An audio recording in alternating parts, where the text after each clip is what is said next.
Alright, action. Hello everyone, my name is MakerBadgeLevel3, and for my Maker Badge I will be making 3 dishes for you. I'll start out with a chicken Caesar salad, and then I'll move over to a chicken aglio olio dish, and then for the dessert I'm going to be making a lemon meringue pie. So to start, we're going to be making the chicken Caesar salad. The first component of it is going to be the actual chicken itself. So if you want to come over here, I'm going to show you a bit about how to prepare it. Right here I just have chicken tenderloins. You can get them at pretty much any supermarket. They say they're clean, but there's really one thing that you need to do to them. The skin and bones have been taken off, but you can see here that there's a tenderloin, a tendon, running down the center of the chicken that you really need to be taking out because it's not very pleasant to eat. So all you have to do for that is take a knife, any knife really, just not a butter knife. And what you want to do is just cut around the tendon, like so. And you're just removing it. You want to try and leave as little chicken on it as possible, but if you get some, that's fine. That's going to happen anyway. So you're left with this chicken tenderloin. So that's perfectly clean and it's ready to be grilled. So I'll get back to you when I've cleaned all the rest of the chicken. So now I've cleaned all the chicken here, it's all ready to be grilled. So what I'm going to do is just put it in this bowl right here. I'm going to prepare it for it to be grilled. Once you have that, you need to add some olive oil so it doesn't stick to the griddle. So I'm just going to dredge some olive oil over top, just so you can get, so the seasoning sticks.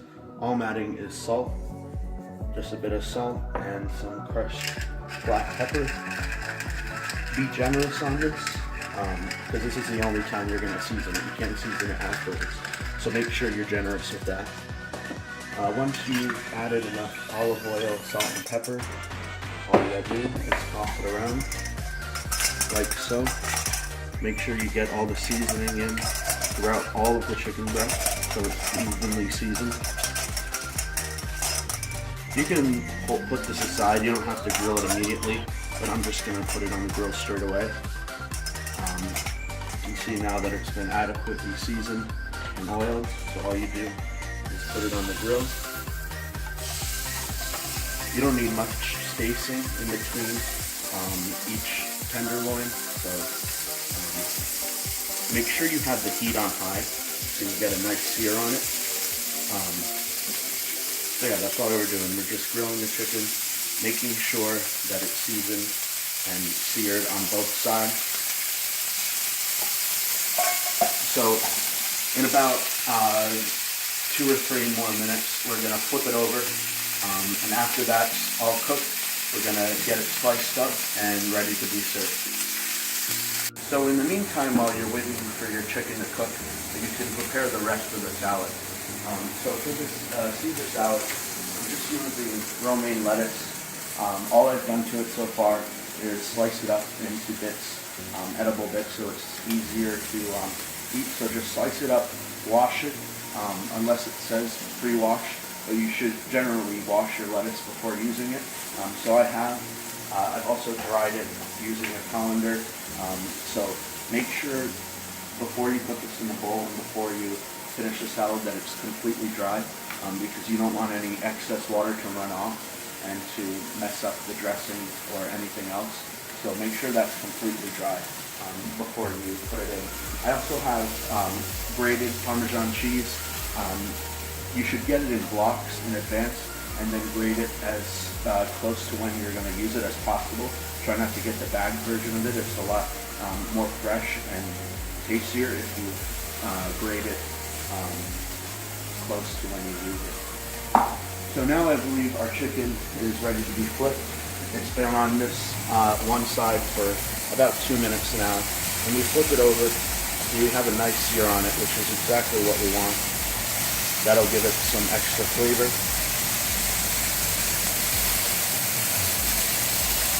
So we're just flipping it over, nothing special.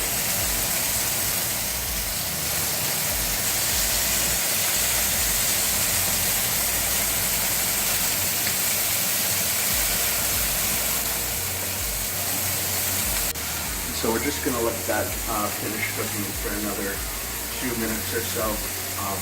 If you want to make sure that it's done, if you're more of a novice, maybe you want to take a little bit, cut off an end or something and taste that. If it tastes rubbery or difficult to bite into, that's a sign that it's undercooked. And if it's overcooked, it'll just be dry.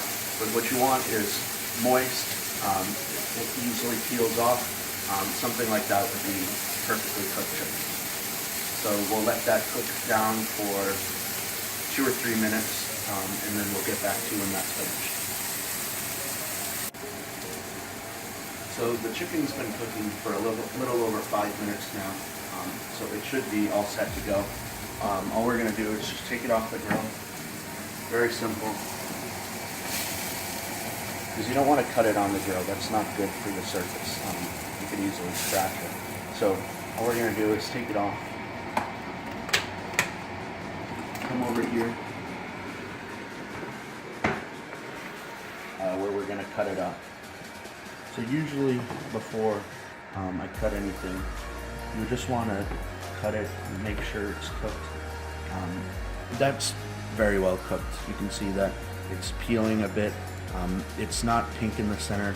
It's nice and white, and it's definitely not dried out. So that's all ready to be sliced up. So all we're going to do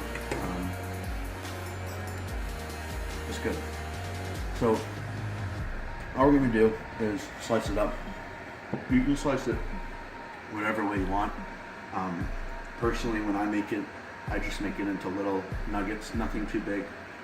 So you're just cutting it really small, bite-sized pieces, so it's not too big and when you eat it. If you want to cut it on the side like this, make it longer strands, you can do that. It's really up to you what you want to do. It's just getting into small pieces to eat.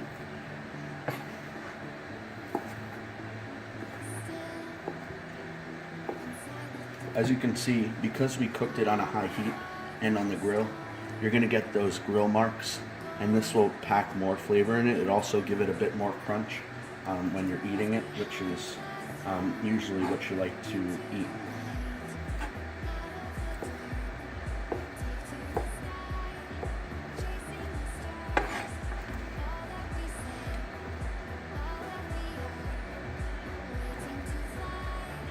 So if for some reason your chicken, if you take it off too early and you see that it's pink or raw, just throw it on the grill and then take little bits off at a time to see if they're cooked. If it's overcooked, there's really nothing you can do about it. You just basically have to eat it. Another thing you want to be careful of, when you grill them, the chicken's going to come in different sizes, so it'll cook differently. So you want to make sure if you have a smaller piece, a thinner piece, that you keep that on the coolest part of the burner, or you take that off before the rest, because that'll cook faster than the thicker pieces.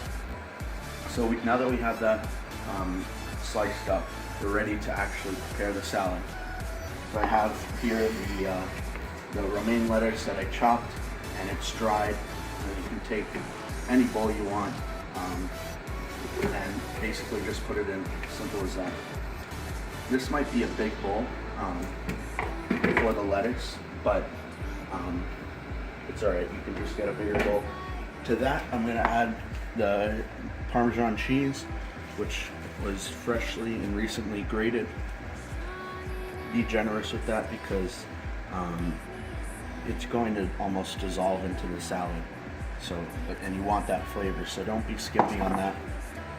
We have the chicken that we prepared, that we grilled. All we're going to do is just toss that over the salad. Try and evenly distribute it, because when you toss it, it's going to spread out more, so you don't have a bite full of lettuce or whatever. So we have almost all of our components together. Here I have a Caesar salad dressing. You can make your own, or you can buy the bottle dressing. It's really up to you. But because I'm serving this tomorrow, I don't want to put it in now, or else the salad will become soggy. So we're just gonna keep that and save that for right before we're going to serve it. That also keeps it a bit fresher. Welcome back everyone. We're going to move on to the chicken aglio olio, which in Italian means garlic and oil. We're going to start out by, we've already cleaned this chicken, so we're going to flour it, which will help absorb the oil and butter that'll be cooked in. So just take the chicken, roll it around in the flour, roll it through your hands to release all the excess flour, and then just put it off to the side. I'll show you how to do it for a couple of them, but then we'll just skip right to the end when we've floured the rest of the chicken. So there you go, that's what you should be doing, and we'll check back in when we finish flouring the rest of the chicken. So I've just finished flouring the rest of the chicken, so we're going to get ready to saute them. We're going to start by adding butter and olive oil to the pan. We add butter to give it the flavor of the butter and to coat the pan so the chicken doesn't stick. And we add olive oil so that the butter doesn't burn, it lowers the burning degree on it. So we're just going to put the butter in, spread it around a bit so you get it all around the pan. Add the olive oil as well, just a bit, not too much. We're going to roll it around the pan like so. And then chicken goes in straight away. You want to separate it a bit so that it's not cooking on top of each other. But you also want to use up as much pan space as possible. You might not be able to get it all in one go, but that's alright.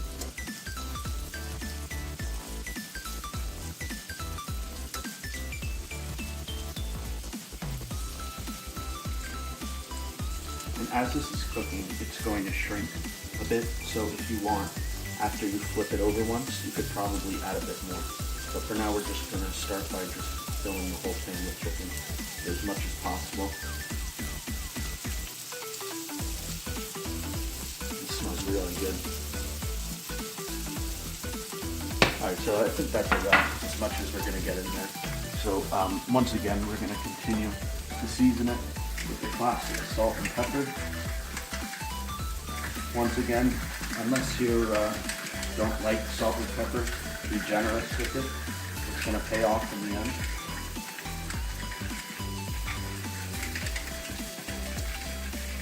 So there's the pepper, and we'll get some salt.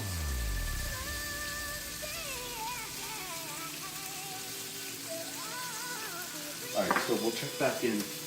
Actually, we'll let that cook. Give it about 4 minutes on each side. We're going to move over to the other components of the dish. So right here we have garlic cloves and cherry peppers, spicy cherry peppers. You can put in as much as you want. Maybe if you like heat, you should add more. For the garlic though, because it's a garlic dish, aglio olio, garlic and oil, you want to make sure that you're not skimpy on the garlic. Where's the knife? So now we're waiting for the chicken to cook.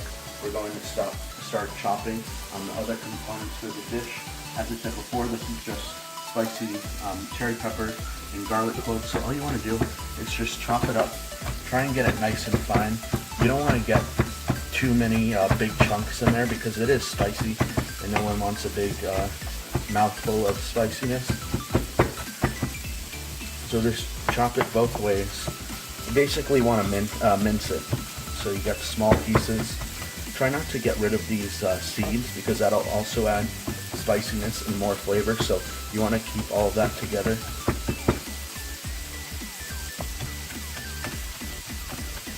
You just want to get it as fine as possible. So you almost can't see it when you cook it.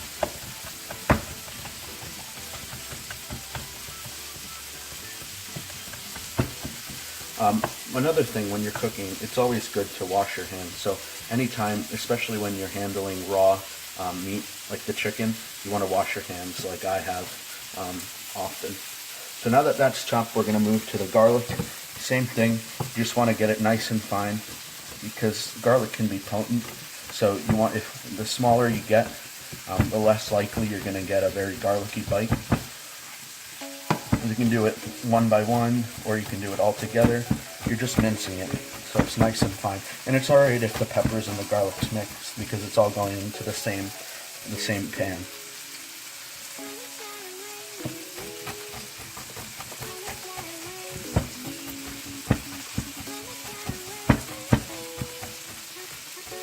The garlic, when it cooks, will actually shrink a tiny bit, so it doesn't need to be as fine as the peppers, but you do want it into a nice mince, so you're getting little bits of flavor here and there.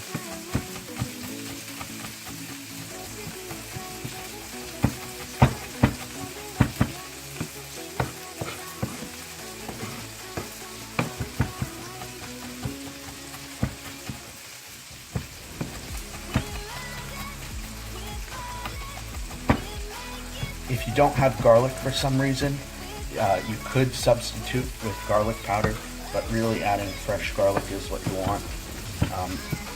Try and add fresh cloves, try and mince it as soon as when you're going to cook it to when you're going to cook it as possible. Try not to use the jarred garlic. So that's pretty good. That's the consistency we want it at. So we're going to move over to the chicken, which should be ready to be cooked. Just like the salad we made earlier, we want to get a nice sear on the chicken, which I think we have. You want some color on the chicken. You don't want it to be burnt, but you do want it. See, like that. You want there to be some color on this. Can't stress how good this smells.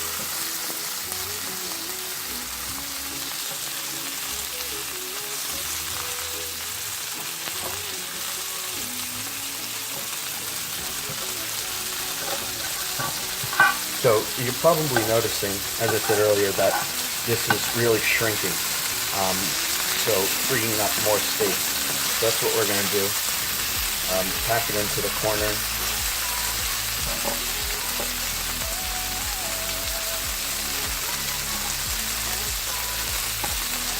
When you use the chicken, you don't want to use whole chicken breast for this. It's a lot harder, it takes longer to cook, and it's a bit harder to eat. So stay with sizes like this, because it's going to cook quicker, and it's also going to be more tastier. So we have this extra room right here. So let me go wash my hands really quickly, and then we'll put the rest of that on. Ooh, the timer just went off on the lemon meringue pie crust, which the shell needs to be pre-baked so that it doesn't turn out raw when you cook it. So actually, what we're going to do is actually, we can leave that there to finish cooking. We're going to come over and obviously not going to take out the pie crust barehanded, but we're going to check on it. It might need a bit more time. We want it to be a little golden brown, no air bubbles. So right now, it looks like it needs a few more minutes. It's starting to get a bit golden on the edges, but we really want it all throughout the center. This has been in the oven about 10 minutes, so we're going to put it in for another 5-10 minutes, see how it is after that.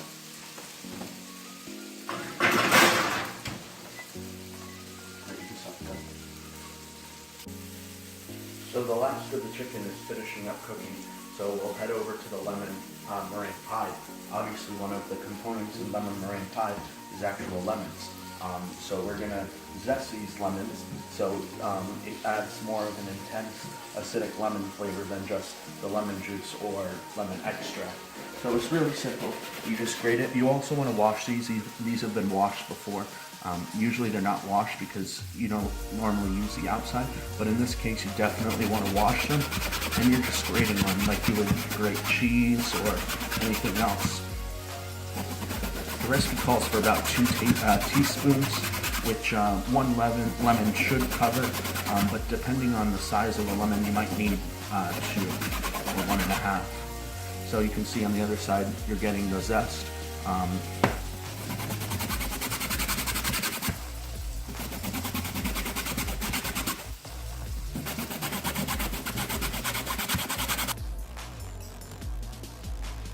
Now that we've finished cooking the chicken, we're going to incorporate all the other elements of the dish.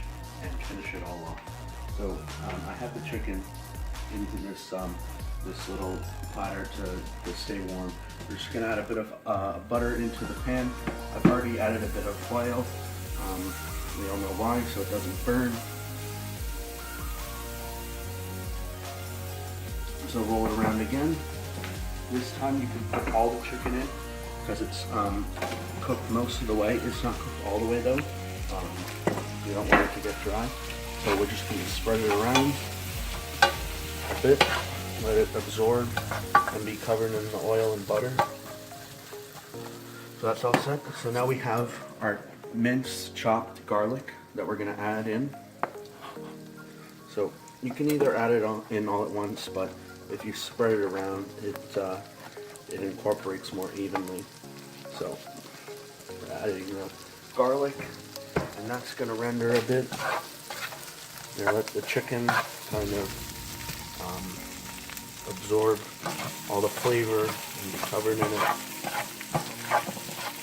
And right now the garlic looks a bit big, but once you take a portion of it, it's not going to be as garlicky now as it looks.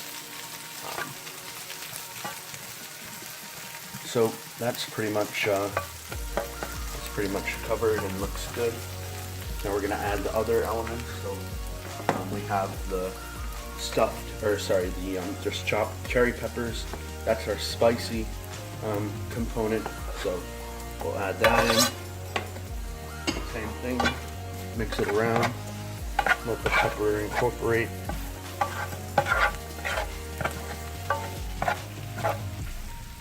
It smells very, very good right now. It smells like an Italian home with the garlic and the pepper.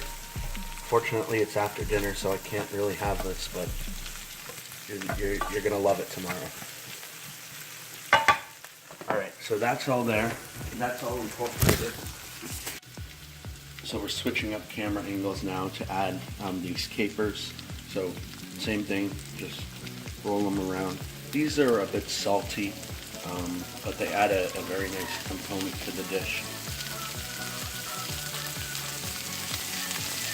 Put them in. You might be able to hear a bit more crackling. That's just the water from the capers because they are jarred. That's just the water being seared and evaporated. So if there are chunks like this which are too big for you, you can feel free to just, cut them in half, whatever. Because these are going to go in small portions, I am going to break it up a bit so it's easier to serve. I wish you could smell this because this smells absolutely amazing. But we're going to go on to add the broth. So this is a vegetable broth, but you could really use a chicken broth. I would stay away from the beef stock though, or anything else. So you're just going to put it in.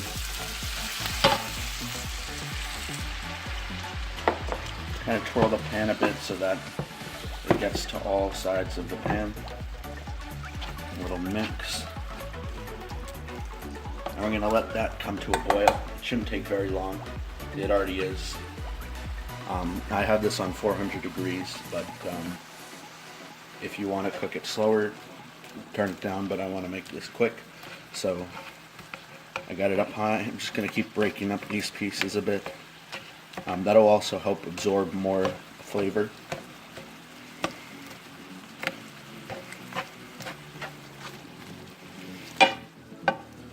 So we're about 95% of the way there. We've added pretty much all the flavors in. All that's left to add is some breadcrumbs, which these are regular Italian breadcrumbs with some seasoning in them, added with a bit of panko breadcrumbs. That adds a bit more crunchiness to it. It's really nice. And I also have parsley.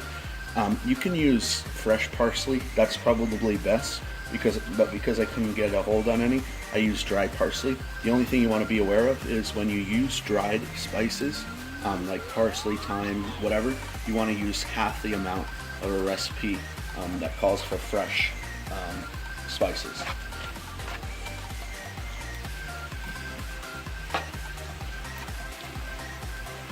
So I'll let you get a good look at that.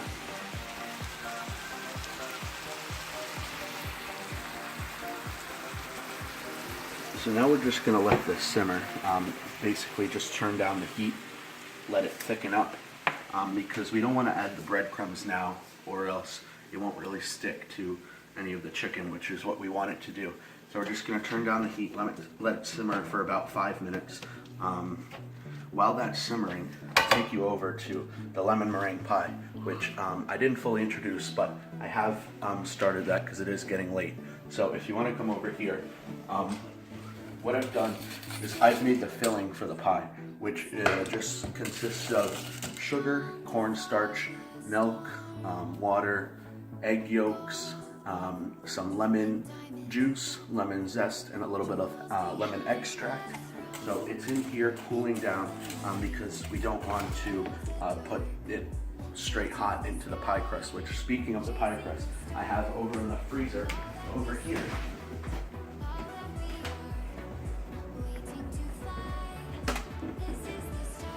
So here it is right here. It's broken up a little bit, which is fine. But anyway, we're cooling that. So we put this in the oven. We got it nice and golden brown, so that once we put the filling in and then the meringue on top, it's going to stay cooked. It's not going to be raw. So this has been cooling long enough, I believe, so we can actually add this straight in. This is a 9-inch pie pan, because that's what the recipe called for, but if you make a double or whatever, you're going to want a bigger pie pan and maybe multiple ones. So because I couldn't get all of it, there's still some in here and I don't want to just throw that away. We're going to use a spatula to just scrape all the edges, get that in. As you can see, it's pretty close to full, and we also are going to add a meringue on top of that. So when you put it out in an oven, you want to make sure you put it on a tray, so that if it does overflow, it'll just go onto the tray and not straight into the oven. So we'll let that cool for a bit, and then we'll sign off for now and come back when we are ready to make the meringue. What's up, guys? We're back with a little bit of a change in scenery. It's too late and my brother is sleeping, so I don't want to wake him up with this electric mixer. It's actually quite nice outside. I don't know if you can tell, but it's snowing. So perfect weather for making a meringue. So basically in this mixer, all we have is 4 egg whites, cream of tartar, and a half cup of sugar. The sugar will add a sweetness. For those of you who don't know, a meringue is basically just an egg foam that we're going to put on top of the pie. So the cream of tartar helps to make it foamy and stiff so that it doesn't just flop over and turn into just liquidy, and then the sugar adds the sweetness. So all we're going to do is turn it on. We're just going to turn it on and wait till it forms stiff white peaks.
We'll let that keep going, we'll go inside. So while we let that finish whipping, we're going to head inside and check in on the chicken.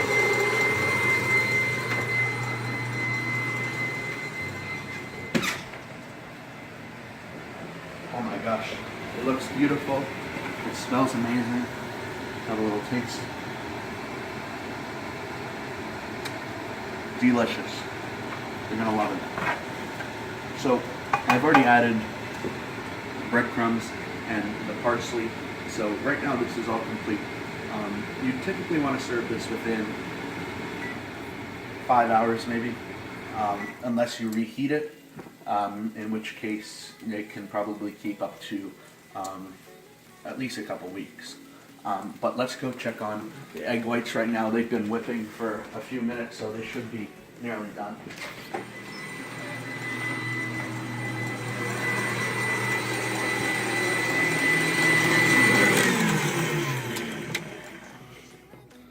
So right now it looks like we have pretty good peaks going. You can see that holds up pretty well, but I don't want this to turn back into egg whites, which it will if you don't whip it long enough.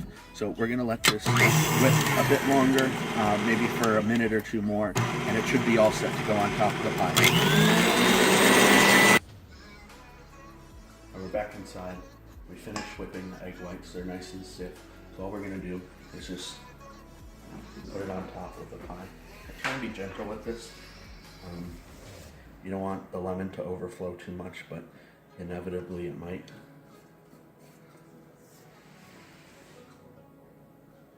So that's what we want. We want the peaks coming off of every time we lift up the spatula. And if you remember when we first started whipping this was only 4 egg whites, and very small in size, but obviously it's grown, which is exactly what we want. It's nice and sweet, which is also what we want. So we're going to just brush off the rest of the egg whites.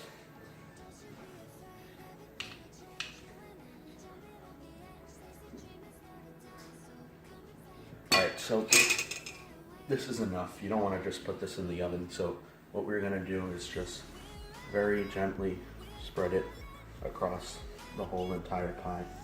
You want this, you don't want to see any yellow from the filling. You want it to be all white. And try and make it even. So when you take a bite, when you take a slice out, you want the nice, even amount of egg white throughout the pie.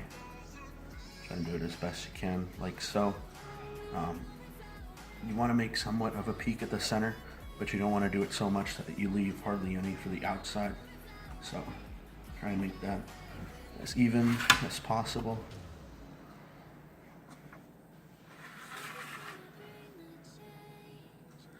Now we're just making it nice and smooth. Trying to evenly distribute it as much as possible. So right there you could put it in the oven, but because I wanted to give a bit more style, I'm just going to lightly tap on the outside and raise some peaks up, so you got that peak effect. And like I said, you don't have to do this, but this is just adding a bit more elegance to the pie, and the presentation looks a lot better overall when you do this. And this is usually the classic way to prepare a lemon meringue pie with peaks like this. If the egg white can't do this, when you try and do this, and if it doesn't peak like this, that's a sign that it's not peaked, it's not whipped too much. But at that point, you pretty much can't go back, so you're gonna have to live with it. So that looks pretty good. I think that's ready to go in the oven. I'm satisfied with it. So very gently, you want to put it in the oven. You don't want to destroy the peaks. You want to try and let them stay up as much as possible. You want to put them in the middle rack on the oven, like so. Very nice. At 350 degrees Fahrenheit. We're going to put it on for 15 minutes, and we're going to check back in when that's done. Thank you everybody for watching this tutorial video for my Maker Badge. Had a lot of fun doing it, and I'm sure you'll enjoy all the food.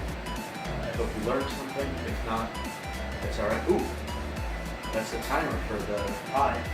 So it's been cooking for about 15 minutes on 350. So let's head down and check it out.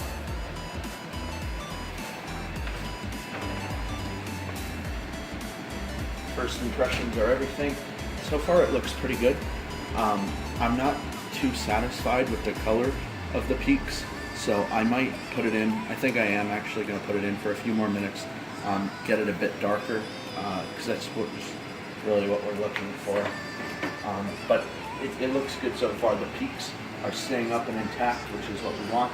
We want that effect. It's getting nice and brown, toasty brown. None of it has spilled over, which is also good. So far everything looks good. All right, everybody, the pie should be done any second now.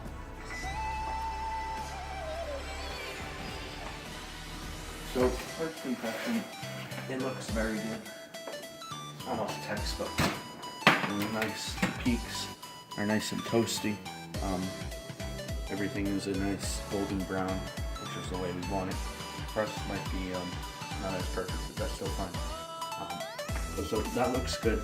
I think that concludes this cooking session. Once again, I hope you enjoyed it. I hope you learned something. And I can't wait for you to try it all.